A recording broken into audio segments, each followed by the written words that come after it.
Hi, it is Kelly here. And this week we are talking all about our well being, our mental and emotional and physical well being. And today's subject is emotional health and well being. So, yesterday we talked a lot about how it all starts in our thoughts. And in yesterday's blog post, I actually discussed mental health and how our mental health really depends on what voice it is in our head that we're choosing to listen to, right? So, are we choosing to listen to the ego or are we choosing to listen to spirit? Okay. And this really has a huge impact on our emotional well being. So, let me give you an example. So, typically in life, things happen, right? So something happens. So let me give you a scenario. So let's say that you're on at work and you answer the phone and it is a very unhappy client and they are screaming at you and they are yelling at you and they are carrying on like the world is about to end.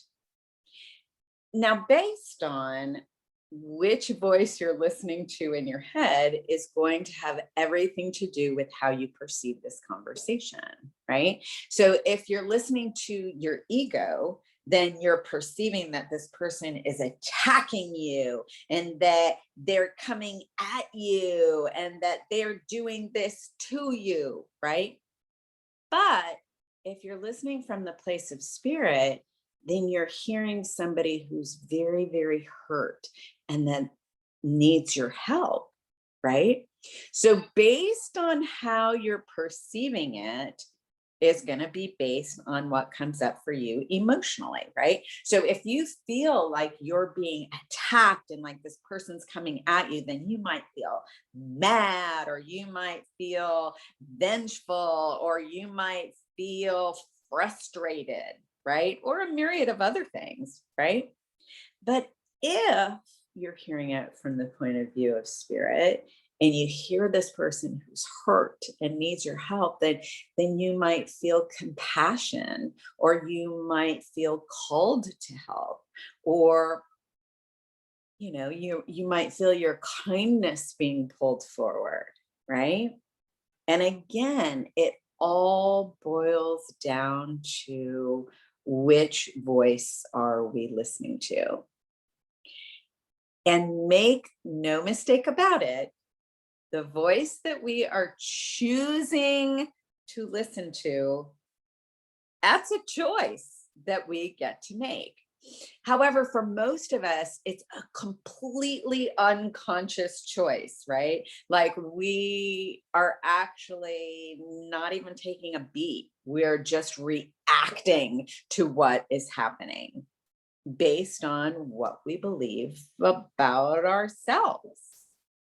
And that can be a little dangerous in itself because a lot of what we've made up about ourselves that, the world is out to get us and that we have to defend ourselves, a lot of that is just not true.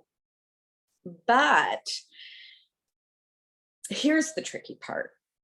Many times, the emotions that arise have very little, if anything, to do with what's happening in the present moment.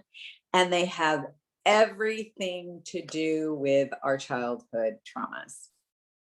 Not because we experienced those childhood traumas, but because the emotions that came up during those traumas have gone unresolved. Let me say it again.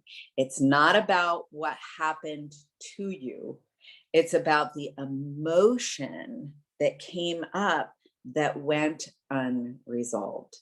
And it didn't go unresolved because your parents are bad people or anything like that. It's simply because they didn't know any better. I mean, honestly, think about the way society is, right? Society is very judgy about the different emotions.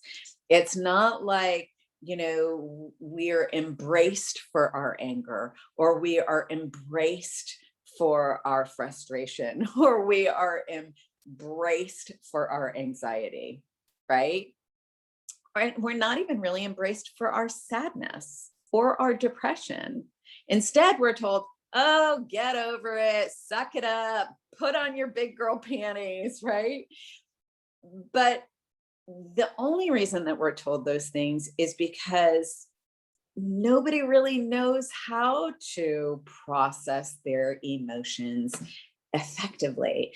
And so what we've gotten really good at as a society is we've gotten really good at shutting down each other's emotions, right? So we all push it down and push it down and push it down and push it down. And then we try to hide it so that nobody else can see that I have all of these weird, crazy emotions, because then you're going to think that there's something wrong with me. But wait, we all have these emotions and we're all hiding them. And we all feel like we're broken and we don't belong, and like no one in the world understands us. But the magic comes in coming together and being able to talk about these things and being able to express what you're feeling and being able to process the emotion, especially the emotions that occurred in our childhood traumas. Because again, like I started to say earlier, it's never really about the angry client on the other end of the line.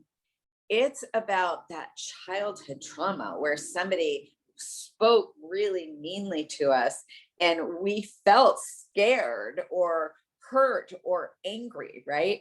And all of those emotions are getting re-triggered by this person on the phone who's just having a bad day, right? But instead of being able to be there and be loving and compassionate and helpful to them, instead we're getting all defensive and crazy about it, right? And we might let it ruin our whole day or our whole week or our whole month, right? Simply because we've never taken the time to recognize and release our emotions and redirect ourselves back to peace, right? Because that peace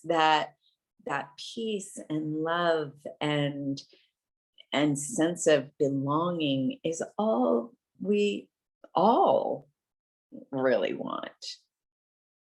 And so I encourage you to do your healing work.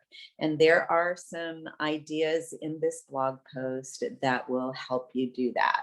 So if you happen to be on YouTube watching this video, then you'll want to go to kellyackroyd.com and go into the blog and find the post about emotional health.